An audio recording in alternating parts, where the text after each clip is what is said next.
1944 ခုနောက်ပိုင်းကဂျပန်တို့သိမ်းပိုက်ထားသောမြန်မာနိုင်ငံရှိဂျပန်စစ်စခန်းများကိုမဟာမိတ်လေတပ်မှဘုံကျဲတိုက်ခိုက်ခဲ့သည့်ရုပ်သံမှတ်တမ်းဖြစ်ပါတယ်။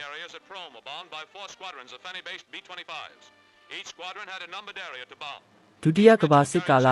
1944ခုအောက်တိုဘာနဲ့နိုဝင်ဘာလအတွင်းကဂျပန်တို့သိမ်းပိုက်ထားသောမြန်မာနိုင်ငံအတွင်းရှိဂျပန်ထောက်ပံ့ရေးနှင့်စစ်စခန်းများအားမဟာမိတ်လေတပ်ဖွဲ့များကဘုံကျဲတိုက်ခိုက်ခဲ့ကြပုံကိုလေယာဉ်ပေါ်မှရိုက်ကူးထားသည့်ရုပ်သံမှတ်တမ်းဖြစ်ပြီးဘုံကျဲတိုက်ခိုက်ခံရသည့်မြို့များကတော့ပြည်မြို့ရခိုင်ပြည်နယ်တောင်ကုန်းမြို့ချင်းပြည်နယ်တီးတိမ်မြို့အတွင်းရှိလေတာတောင်သို့မဟုတ်ကနေဒီတောင်မန္တလေးတိုင်းရွာထောင်နဲ့အင်းတိုင်ကြီးတို့အပြင်ရန်ကုန်မြို့နဲ့အနီးတစ်ဝိုက်ရှိဂျပန်စစ်စခန်းအားမဟာမိတ်တို့၏29ဘုံကျဲလေယာဉ်တပ်ဖွဲ့ဝင်များကပောက်ကွဲအားပြင်းထန်သည့်ဘုံမျိုးတို့ကိုတန်းနဲ့ချီပြီးကျဲချကာဂျပန်တို့အားတိုက်ခိုက်ခဲ့ကြပြီးဘုံပေါက်ကွဲမှုများကိုလည်းထင်ရှားရှင်းလင်းစွာမြင်တွေ့နိုင်ပါတယ်။အခုလိုမြန်မာနိုင်ငံရဲ့ရှားပါမှတ်တမ်းတွေကိုအမြဲကြည့်ရှုခြင်းသူများအနေနဲ့ဒီ channel ကို like and subscribe လုပ်ပြီးအားပေးကြည့်ရှုနိုင်တယ်လို့ Facebook မှာတော့ reality show page မှာ like and follow လုပ်ပြီးအားပေးကြည့်ရှုနိုင်ပါတယ်။ About 50 bursts of heavy but inaccurate ack-ack were met over the target. Smoke from the bombing was visible for 50 miles on return.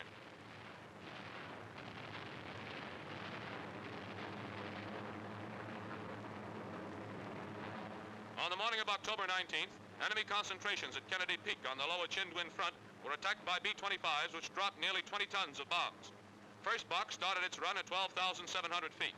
Pattern ran northeast across the target area with a number of hits on the road. There was no enemy opposition of any kind.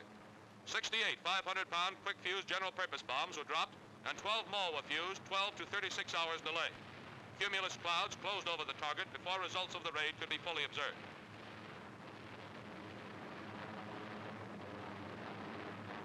On the afternoon of October 19th, the Mitchells ran their second mission of the day to Indainggyu. Enemy troop concentrations and supply areas received 68 500-pound general-purpose bombs, fused 1/10th nose, 1/40th tail. One airplane returned its 8 bombs to base because of mechanical failure. There was no enemy opposition in the air or from the ground. Pattern began at the road and ran north in a wooded area, falling short of the stores area. In the second box, one hit was made on the road junction. Bombing was from 8,200 feet.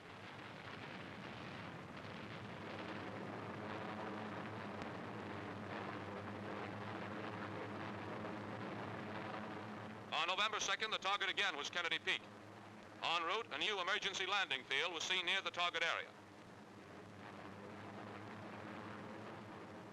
At 9:25, the Mitchells were over the target, but heavy clouds forced the first box to make a dry run. The planes dropped down, swung over the target again, and bombs were released on the leader.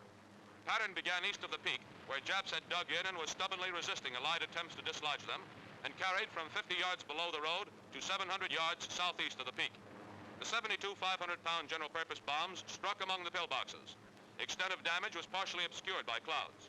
Kennedy Peak is about 85 miles south of Imphal, and it was important that the Japs be driven from this stronghold. This bomb group struck here 3 days in a row. By early November, Burma troops had captured the peak.